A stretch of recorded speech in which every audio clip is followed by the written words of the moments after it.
La señal llegó una mañana de niebla.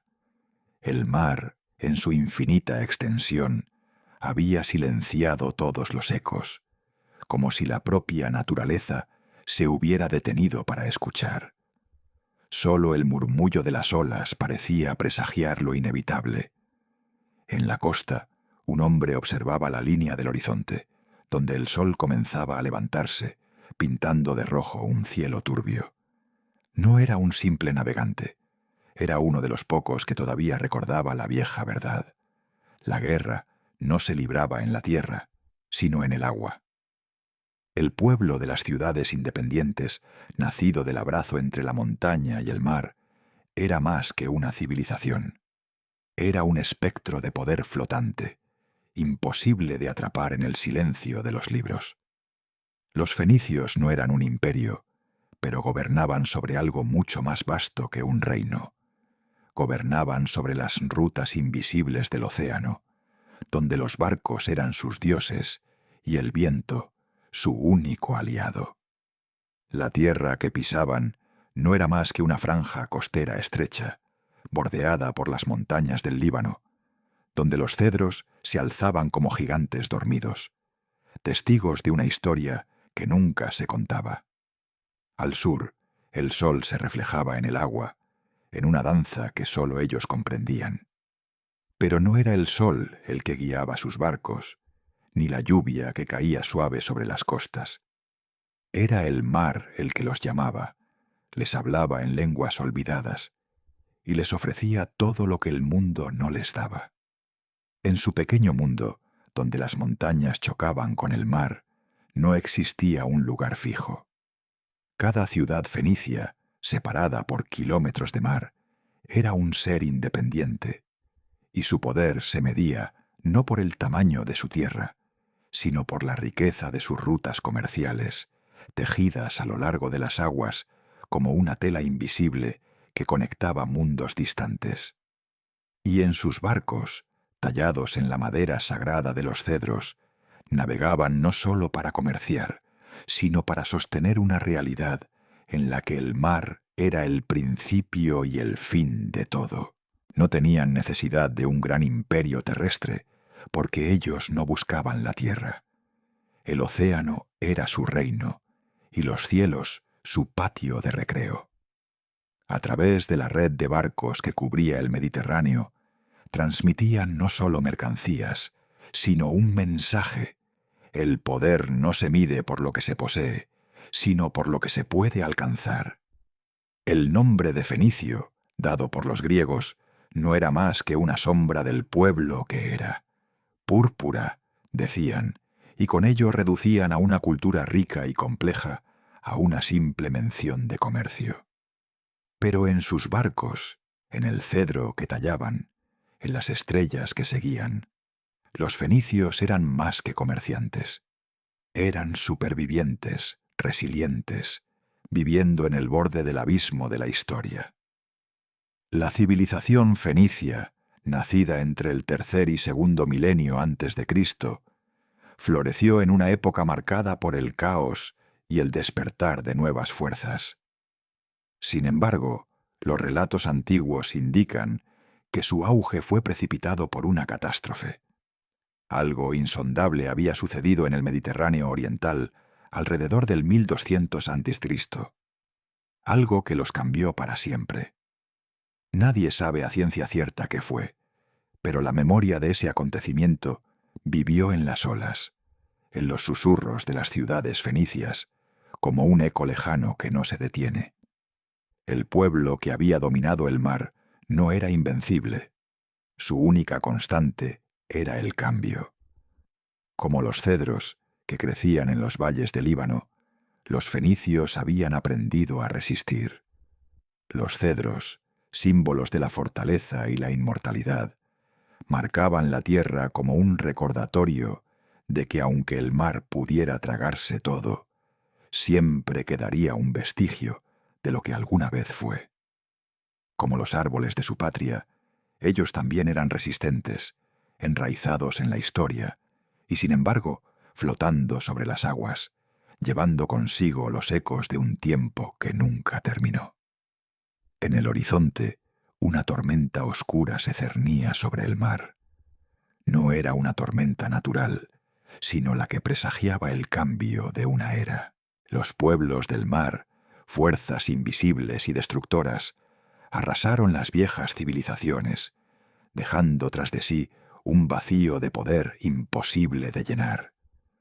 Pero de las sombras emergió un pueblo que, con el viento en sus velas y el mar como su único refugio, no solo sobrevivió, sino que prosperó. Los fenicios, astutos y resilientes, tomaron las riendas del Mediterráneo, un océano que ahora les pertenecía por completo. Los años no tenían el mismo peso para ellos. Mientras las pirámides de Egipto se erigían como monumentos de poder eterno, en las ciudades fenicias el tiempo era medido por la expansión de las rutas comerciales y la fuerza del comercio, no por la gloria de los imperios terrenales. Biblos, Sidón, Tiro, ciudades gemelas que no solo compartían un origen, sino un destino común, tejían un mapa invisible en el mar. Un destino que las llevaría, con el paso de los siglos, a fundar colonias en tierras lejanas, allá donde el sol se ponía sobre las costas de un nuevo mundo. La cronología fenicia no era un simple registro de fechas, sino un testimonio de la constante resistencia de un pueblo que se alimentaba de la incertidumbre del mar. Mientras el mundo se hundía en la oscuridad de la guerra, los fenicios se elevaron, no con espadas, sino con barcos, con el rugir del viento en sus velas y el latir de los mercados que ellos mismos crearon. Su expansión no era territorial, sino una red comercial que conectaba mundos, que tejía hilos invisibles entre culturas dispares. A pesar de la muerte de sus rivales, como los imperios micénico e hitita, los fenicios nunca buscaron la gloria militar. Su verdadero poder residía en la habilidad para navegar, para comerciar, para sobrevivir sin necesitar un imperio. La oligarquía mercantil que dominaba sus ciudades no buscaba más que la ganancia, y en ese afán crearon algo más grande que un imperio, una red de intercambio que nunca se detendría, que crecería hacia el futuro sin importar las luchas de poder que pudieran surgir. Y en la península ibérica, en las tierras donde el sol ya se escondía en un mar desconocido, fundaron Gadir, lo que hoy conocemos como Cádiz. Pero el legado de los fenicios no solo se encontraba en sus colonias, sino en la manera en que, al fundar ciudades como Cartago, marcaron el principio de un enfrentamiento que iría más allá de su tiempo. La eterna lucha entre Roma y Cartago, dos imperios que nacieron del mismo mar, pero que al final se destruirían mutuamente. El mar que tanto los había unido, ahora sería la arena de su perdición. Pero, ¿cómo podrían los fenicios saber que la misma red que habían tejido, que los había hecho poderosos, los llevaría a su caída? De ellos solo quedaban las olas, resonando en la eternidad, sus barcos que ya no surcan las aguas, pero cuya memoria persiste como un faro en la oscuridad. El ocaso se cernía sobre los fenicios, la sombra de los imperios poderosos los alcanzaba como una marea imparable. Hacia el 680 a.C., Tiro y Sidón, las joyas del Mediterráneo, sucumbieron ante el yugo de los asirios. El mundo parecía estar condenándose a sí mismo, una civilización tras otra, cayendo ante la devastadora fuerza de aquellos que se levantaban con una mano firme y un corazón impasible. Pero al igual que en tantas ocasiones antes, lo que parecía un final era sólo el preludio de una transformación más profunda. En el 586 a.C., el reino de Nabucodonosor marcó otro hito en la historia de la destrucción. No solo asedió Tiro, sino que destruyó el templo de Jerusalén, un acto que cambiaría el curso de la historia judía. El templo que había sido erigido con la esperanza de la eternidad se derrumbó, y con él la visión misma de un pueblo sometido por fuerzas mucho mayores que su fe. Mientras tanto, los fenicios, atrapados entre las ruinas de las antiguas glorias, seguían siendo un pueblo en movimiento, siempre en busca de nuevas rutas, nuevas tierras, nuevos horizontes. Fue Alejandro Magno quien finalmente selló el destino de las ciudades fenicias.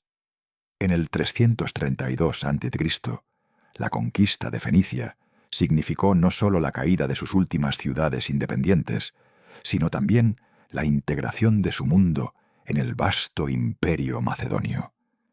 Sidón y Biblos cayeron sin resistencia, aceptando el dominio de un imperio cuya ambición no conocía límites. Sin embargo, Tiro, esa ciudad que había sido la joya más brillante de los fenicios, presentó una resistencia feroz. 7 meses resistiendo el asedio.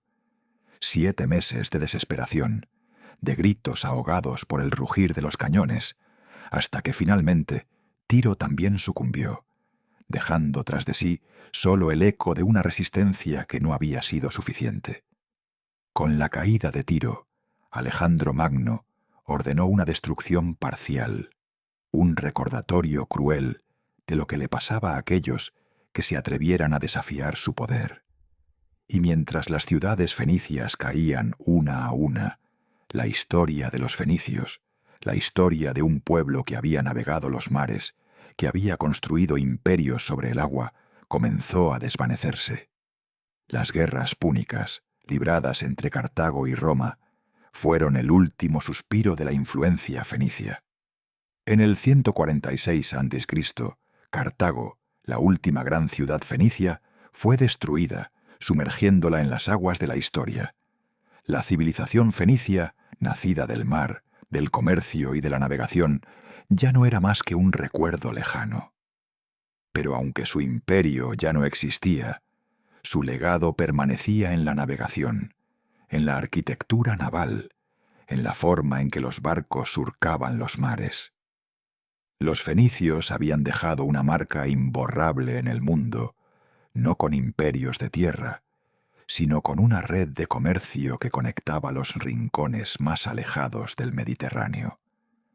En sus barcos, en sus rutas, vivían los vestigios de una civilización que nunca quiso conquistar la tierra, sino conquistar el mar. Y aunque el fin parecía cercano, el espíritu de los fenicios seguía viajando en las corrientes del océano, en la memoria de todos aquellos que miraban al horizonte, buscando lo desconocido. Los vientos del mar susurraban secretos de una era de innovación, de descubrimientos que cambiarían para siempre la forma en que los pueblos navegarían, comerciarían y escribirían la historia. Los fenicios, con su inquebrantable dominio de los mares, no solo habían conquistado el océano, sino que también transformaron las estructuras económicas que sustentaban la vida en el Mediterráneo. No eran simples navegantes, sino visionarios que habían comprendido el delicado entrelazado entre la tecnología, la economía y la cultura. La moneda, ese símbolo de intercambio universal, fue difundida por ellos a lo largo de sus rutas comerciales. Aunque los fenicios no inventaron la acuñación de monedas, como muchos creen que ocurrió en Lidia, fueron ellos quienes, con su astucia mercantil, adoptaron el sistema de pagos estandarizados y lo extendieron por el vasto Mediterráneo. En cada puerto, en cada ciudad, la moneda se convirtió en el corazón palpitante de la economía, eliminando el antiquísimo sistema de trueque, un vestigio de un mundo ya lejano. Pero la verdadera genialidad fenicia no solo se encontraba en su comercio. En su afán por proteger sus riquezas, los fenicios fueron pioneros en la creación de un sistema de seguros de carga. Un pago anticipado para proteger los barcos y las valiosas mercancías que transportaban. Un concepto que prefiguraba el complejo sistema financiero que marcaría la historia de la humanidad. Esta interconexión perfecta entre la ingeniería naval, los avances en la navegación y la economía estableció las bases de un sistema comercial que dominaba las aguas y sostenía un imperio que no existía en la tierra. El alfabeto fenicio, sin embargo, fue su contribución más perdurable, un legado que atravesó las generaciones y se expandió mucho más allá de sus propios límites. Con tan solo 22 símbolos consonánticos, los fenicios simplificaron la escritura de una manera que la humanidad nunca había imaginado. El sistema pictográfico de los egipcios, tan complejo y visualmente evocador, fue reemplazado por una escritura fonética que permitía a cualquier ser humano, no solo a una élite, participar en el flujo del conocimiento. La democratización de la escritura, que nació entre los comerciantes y marinos fenicios, permitió que el conocimiento se liberara de las manos de los pocos para llegar a las de todos, sentando las bases para el florecimiento de las futuras civilizaciones. Su alfabeto, que se escribía de derecha a izquierda, fue la semilla de todos los alfabetos occidentales. Los griegos lo adaptaron, le añadieron las vocales y lo transformaron en el alfabeto que aún usamos hoy.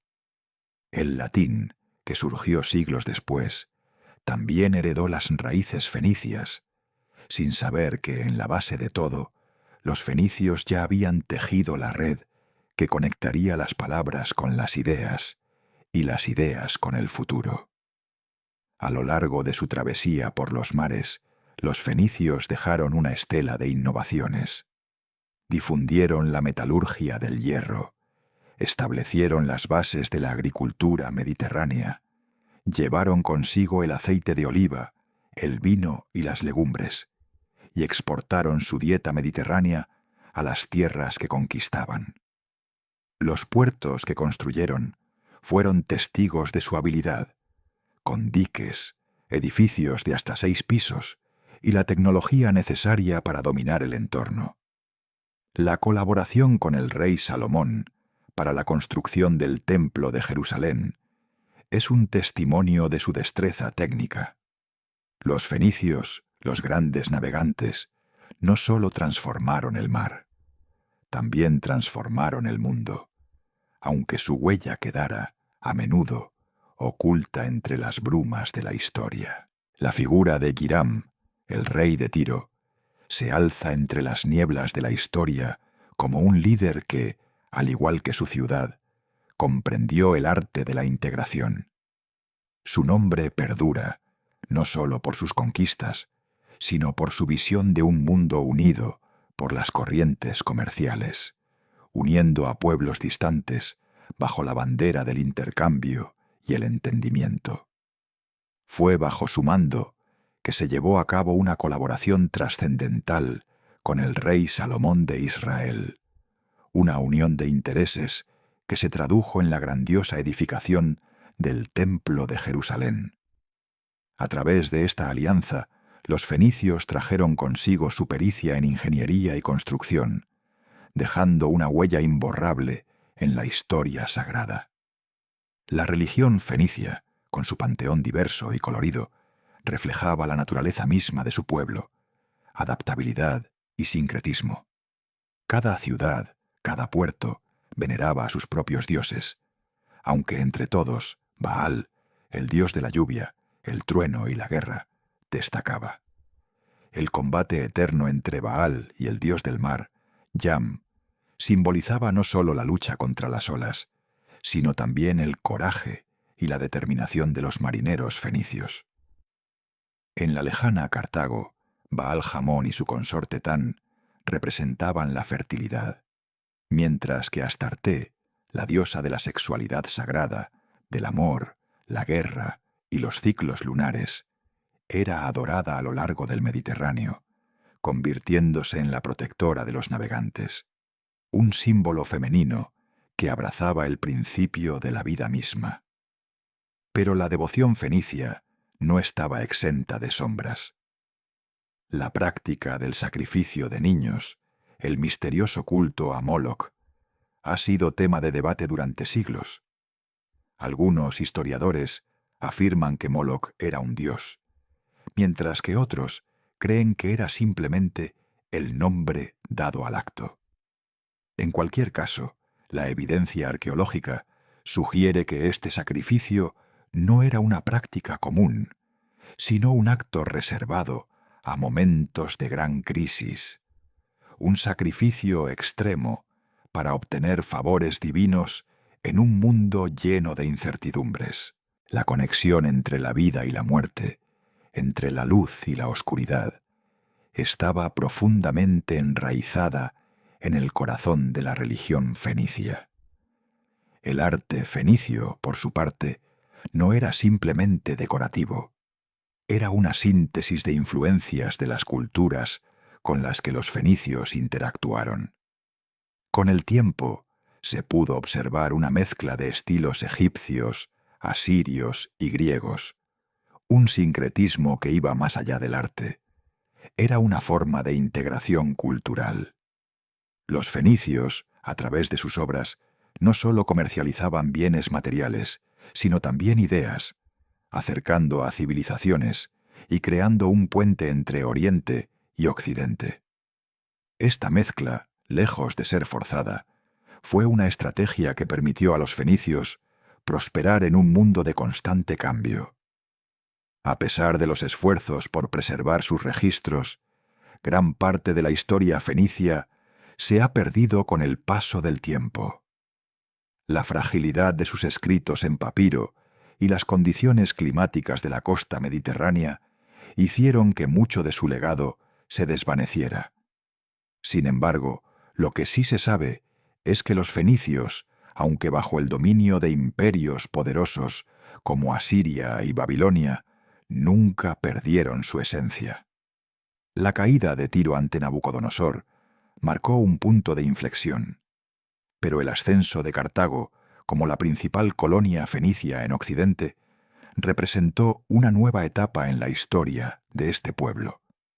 La relación de los fenicios con los hebreos, a pesar de las diferencias religiosas, fue más armoniosa.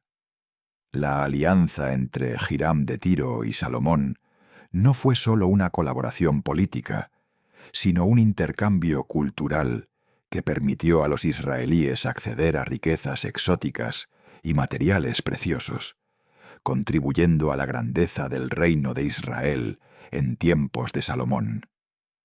La majestuosidad del Templo de Jerusalén, un faro de luz que se alzaba sobre la tierra prometida, no habría sido posible sin la generosa contribución de Hiram, rey de Tiro.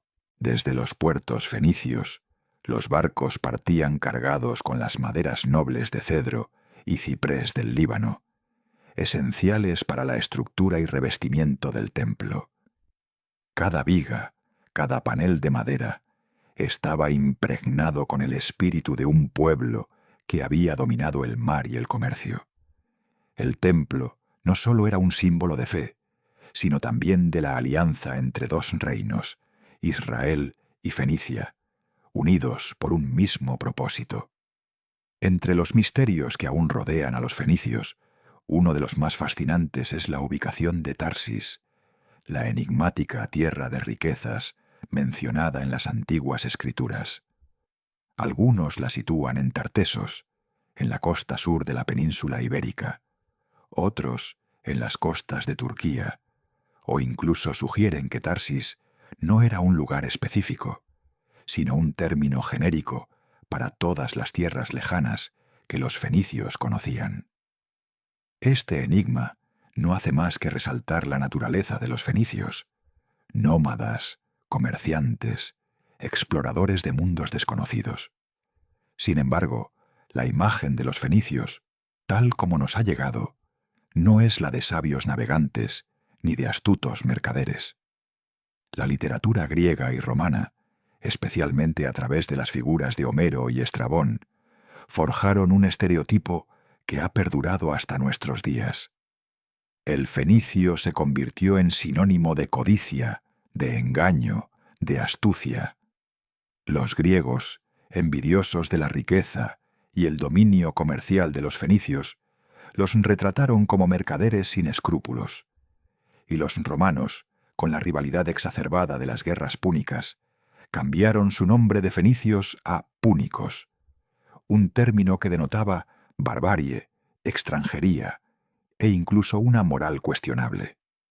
No obstante, la visión romana y griega no refleja la verdadera naturaleza del pueblo fenicio. Su historia, escrita por sus vencedores, ha sido distorsionada y reducida a un estereotipo que justifica la violencia de la conquista. El relato de Estrabón sobre la fundación de Gadir, actual Cádiz, por los fenicios, es un buen ejemplo de cómo la historia fenicia fue moldeada por la cultura dominante. Aunque las crónicas hablaban de 3 intentos fallidos, la ciudad fue finalmente fundada, estableciendo a Cádiz como la ciudad más antigua de Occidente en la tradición clásica. Sin embargo, las excavaciones arqueológicas indican que la verdadera fundación de la ciudad data del siglo VI a.C., mucho después de la glorificada tradición que se creó. La verdadera transformación del destino fenicio comenzó con la fundación de Cartago, la ciudad nueva. En el siglo IX a.C., los colonos de Tiro fundaron esta metrópolis que se convertiría en el corazón del poder fenicio en el Mediterráneo occidental. Con el declive de las ciudades madre en el este, Cartago emergió como la principal potencia marítima, enfrentándose a Roma en una lucha que no solo definió el futuro de las 2 civilizaciones, sino del mundo mediterráneo entero.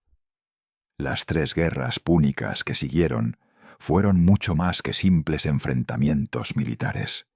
Fueron la colisión de 2 mundos. Roma, con su poder militar terrestre, chocaba con Cartago, que basaba su poder en el dominio de los mares y el comercio. La brutalidad de la última guerra, la destrucción total de Cartago en el 146 a.C., es un símbolo de la destrucción de un sueño. El deseo de Roma de erradicar a su rival quedó sellado con la masacre de sus habitantes y la sal arrojada sobre los campos de la ciudad, una marca indeleble de su victoria. Pero incluso en la destrucción, Cartago dejó una huella. El legado de los fenicios, su habilidad para navegar, comerciar y expandir fronteras, no fue erradicado. En las corrientes del Mediterráneo, su influencia continuó viajando, mucho después de que las ruinas de Cartago fueran barridas por el viento de la historia. Cartago debe ser destruida. Esta famosa frase latina, que resonó en la mente de generaciones de romanos, marcó el fin de una era. La victoria de Roma no solo significó la caída de Cartago, sino el triunfo del modelo de conquista sobre el comercio, el colapso del poder marítimo independiente de la civilización fenicia. El mundo de los fenicios, con su red de ciudades-estado y su influencia comercial, se desmoronó bajo la brutal presión romana, dando paso a un dominio imperial que iba a redibujar el mapa del Mediterráneo. Sin embargo, la cultura púnica no desapareció de un día para otro. Las huellas de Cartago, de los fenicios y su modelo comercial continuaron presentes en las comunidades locales del norte de África mucho después de la caída de la ciudad. Su influencia, aunque disminuida, siguió viva en la vida cotidiana de los pueblos sometidos por Roma. Los romanos, al igual que sus predecesores griegos, escribieron la historia de los fenicios desde una perspectiva sesgada, construyendo el mito del fenicio avaro, astuto y deshonesto. Esa imagen, forjada en la envidia y la rivalidad, ha perdurado en la memoria colectiva, dibujando una caricatura de un pueblo que en realidad fue mucho más complejo. La historia escrita por sus enemigos ha dejado pocos vestigios fenicios. La mayoría de sus registros literarios escritos en papiro, se han perdido por la fragilidad de los materiales y el clima húmedo del Mediterráneo. Esta ausencia de fuentes primarias ha dejado un vacío que durante siglos ha sido llenado con estereotipos y prejuicios. Sin embargo, los avances arqueológicos y genéticos están cambiando nuestra comprensión de esta civilización. El descubrimiento de restos fenicios en Cádiz, datados en el siglo VIII a.C., ha validado parcialmente las leyendas sobre las primeras colonias fenicias en la península ibérica. Y los estudios genéticos han revelado algo aún más fascinante. Las poblaciones de las colonias fenicias no comparten una ascendencia directa con los fenicios del Oriente Medio. En lugar de una migración masiva, lo que los fenicios crearon fue una red de adopción cultural. Los pueblos de diferentes orígenes no fueron reemplazados, sino que adoptaron la cultura fenicia para formar parte de su próspera red comercial. Este descubrimiento redefine la imagen de los fenicios como un pueblo cerrado y avaro. En realidad, los fenicios fueron los pioneros de la globalización en el Mediterráneo, actuando como el pegamento cultural que unió las diversas culturas de la región.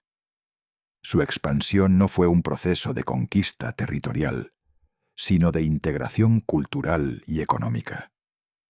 Fundaron un sistema de ciudades-estado independientes, gobernadas por oligarquías comerciales, que se volcaron al mar por necesidad geográfica y crearon un imperio marítimo sin igual. Su legado no fue la conquista, sino la difusión de conocimientos, ideas y tecnologías que sentaron las bases de la civilización occidental, como su alfabeto, que democratizó la escritura y permitió el intercambio de ideas a través del mar. Los fenicios, sin saberlo, abrieron las puertas a la primera globalización de la historia, conectando pueblos, culturas y economías a través de un océano que, para ellos, nunca fue un límite, sino una ruta hacia el futuro.